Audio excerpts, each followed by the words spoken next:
សូមជម្រាបសួរសូមស្វាគមន៍មកកាន់ Channel Knowledge Cambodia 100K ថ្ងៃនេះនាងខ្ញុំមកបរិយាយអំពីអត្ថប្រយោជន៍នៃការងូតទឹកសមុទ្រជាការពិតណាស់ការងូតទឹកសមុទ្រឬការត្រឡប់ទៅរកធម្មជាតិនិងតំបន់ឆ្នេរខ្សាច់មានអត្ថប្រយោជន៍ច្រើនយ៉ាងសម្រាប់សុខភាពផ្លូវកាយនិងផ្លូវចិត្តខាងក្រោមនេះគឺជាអត្ថប្រយោជន៍សំខាន់មួយចំនួនផ្នែកសុខភាពផ្លូវកាយ 1. ជំនួយឲ្យឆ្អឹងរឹងមាំទឹកសមុទ្រមានរ៉ែធាតុចម្បងជាច្រើនដូចជាម៉ាញ៉េស្យូម កាល់ស្យូម ប្រាក់ និងយ៉ាន់ដែលអាចស្រូបចូលតាមរយៈស្បែកបានរ៉ែធាតុទាំងនេះជួយពង្រឹងឆ្អឹងនិងធ្មេញ 2. លាងសម្អាតស្បែកនិងព្យាបាលរោគស្បែកម៉ាញ៉េស្យូមក្នុងទឹកសមុទ្រជួយលាងសម្អាតស្បែកបង្កើនសំណើមនិងជួយកាត់បន្ថយដំបៅនិងការរលួយវាត្រូវបានគេជឿថាមានប្រសិទ្ធភាពក្នុងការជំនួយព្យាបាលរោគស្បែកផ្សេងៗដូចជាស្បែកក្រៀមរោគ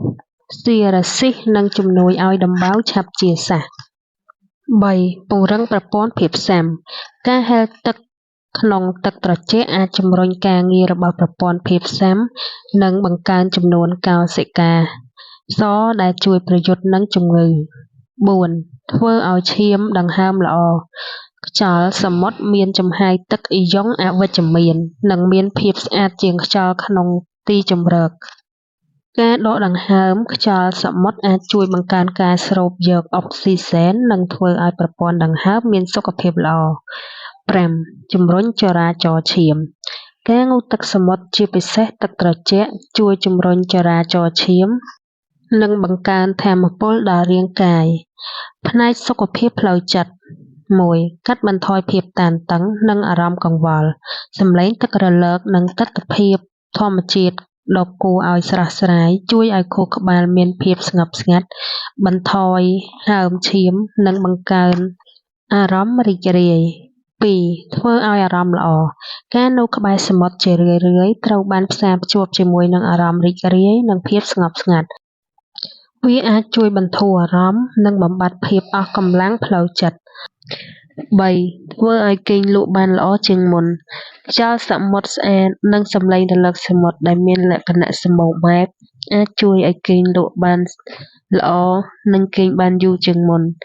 4. ធ្វើឲ្យមានស្មារតីភាពដឹងខ្លួននិងស្មារតីភាពផ្ចង់ចិត្តការនៅក្បែរសមុទ្រជួយឲ្យយើងមានស្មារតីភាពភ្ជាប់ជាមួយធម្មជាតិនិងបង្កើនអារម្មណ៍ថាយើងជាផ្នែកមួយនៃអ្វីដែលធំធេងជាងខ្លួនយើងអត្ថប្រយោជន៍ផ្សេងទៀតទទួលបានវីតាមីន D នៅក្រៅផ្ទះនៅពេលថ្ងៃអនុញ្ញាតឲ្យរាងកាយផលិតវីតាមីន D ដែលចាំបាច់សម្រាប់ឆ្អឹងខ្លាំងនិងសុខភាពល្អលំហាត់រាងកាយការហែលទឹកឬការដើរលើឆ្នេរខ្សាច់គឺជាលំហាត់ប្រចាំថ្ងៃដ៏ល្អសម្គាល់សុខភាពនិងសុវត្ថិភាពគឺមានសារៈសំខាន់ខ្លាំងណាស់ត្រូវប្រាកដថាអ្នកហែលទឹកនៅកន្លែងដែលមានដាក់ពង្រាយរក្សាសុវត្ថិភាពនិងប្រុងប្រយ័ត្នចំពោះស្ថានភាពផ្សេងៗដូចជារលកខ្លាំងឬចរន្តទឹកជំនន់សូមអរគុណបងប្អូនសម្រាប់ការតាមដានទស្សនានិងស្ដាប់តាំងពីដើមដល់ចប់ប្រសិនជាបងប្អូនចូលចិត្តសូមជួយចុច Subscribe រួចចុចសញ្ញាកណ្ដឹងដើម្បីទទួលបានវីដេអូថ្មីៗសូមអរគុណ